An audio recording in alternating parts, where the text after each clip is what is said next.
আর মাত্র হাতে দুটো দিন রয়েছে, বুধ এবং বৃহস্পতিবার। তাও বৃহস্পতিবার বিকেল 5টায় শেষ হয়ে যাবে নির্বাচনী প্রচার। একেবারে সপ্তম তথা শেষ দফার ভোট গ্রহণ ঠিক তার আগে আজ দমদমে তৃণমূল কংগ্রেসের প্রবীণ প্রার্থী অধ্যাপক সৌগত রায়ের সমর্থনে প্রচারে মুখ্যমন্ত্রী সেখানে পিরাটির পনেক মোড় থেকে এয়ারপোর্ট 2.5 নম্বর গেট পর্যন্ত রোড শো করবেন মমতা বন্দ্যোপাধ্যায়। বিস্তারিত জেনে নেব। আমাদের সঙ্গে রয়েছেন আমাদের প্রতিনিধি বিশ্বজিৎ পাল। বিশ্বজিৎ, প্রস্তুতি ছবিটা কেমন এবং কখন শুরু হবে এই রোড শো? দেখো, এর আগেও কিন্তু রাজ্যের মুখ্যমন্ত্রী মমতা বন্দ্যোপাধ্যায় সৌগত রায়ের হয়ে কিন্তু প্রচার সেরেছেন এবং পাশাপাশি এখানে দমদম সেন্ট্রাল জেল মাঠে কিন্তু তার যে প্রচার ছিল সেটা কিন্তু গত 24 তারিখে হওয়ার কথা ছিল, কিন্তু সেটা ক্যান্সেল হওয়ার পরেই কিন্তু মুখ্যমন্ত্রী সিদ্ধান্ত নেন যে তিনি এই পৌরসভা অর্থাৎ দমদম এবং উত্তর দমদম এই দুটো পৌরসভা নিয়েই তিনি হাঁটবেন এবং যথারীতি কিন্তু আজকে সেই সময় নির্ধারিত হয়েছে এবং দুপুর 3টে নাগাদ কিন্তু রাজ্যের মুখ্যমন্ত্রী মমতা বন্দ্যোপাধ্যায় তিনি কিন্তু বণিক মোড় থেকে কিন্তু এয়ারপোর্ট অব্দি হাঁটবেন, অর্থাৎ দুটো পৌরসভার যেখানে মেলবন্ধন রয়েছে সেই জায়গা থেকেই হাঁটবেন। এবং সকাল থেকেই আমরা দেখেছি যে কড়া নিরাপত্তা ব্যবস্থা এবং সমস্ত কিছুই, অর্থাৎ প্রত্যেকটি মোড়ে মোড়ে পুলিশ দেওয়া হয়েছে। এর পাশাপাশি কিন্তু যেটা জানা যাচ্ছে মুখ্যমন্ত্রী কিন্তু 3টে নাগাদ আসবেন এবং এখান থেকে সরাসরি হাঁটা শুরু করবেন এবং হাঁটা শুরু করে এবং সেখানে উপস্থিত থাকবেন প্রায় 20 থেকে 25,000 সমর্থক।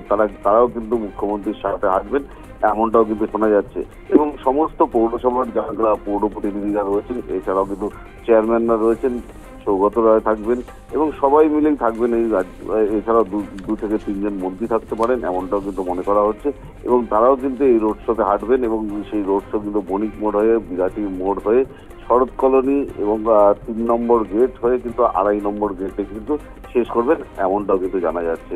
অর্থাৎ সৌগত রায়ের হয়ে প্রচারে কিন্তু এর আগেও কিন্তু ঝড় তুলেছিলেন মুখ্যমন্ত্রী এবং ফের শেষ দফা অর্থাৎ সপ্তম দফা নির্বাচনের আগে হাতে মাত্র আর 2 দিন রয়েছে এবং তার আগে কিন্তু শেষ প্রচার সারছেন এখানে মাননীয় অর্থাৎ মমতা বন্দ্যোপাধ্যায় এবং তিনি আসবেন এবং তাকে ঘিরে কিন্তু যথেষ্ট কড়া নিরাপত্তা বেষ্টনী করা হয়েছে এবং বিভিন্ন মোড়গুলোতে কিন্তু পুলিশ প্রশাসনের পক্ষ থেকে কিন্তু ইতিমধ্যেই কিন্তু ব্যারিকেড করা হয়েছে যাতে বাইরে থেকে কোনো লোক যাতে ভিতরে না। এই মুহূর্তে কি যশোর রোডে যান চলাচল একেবারেই স্বাভাবিক?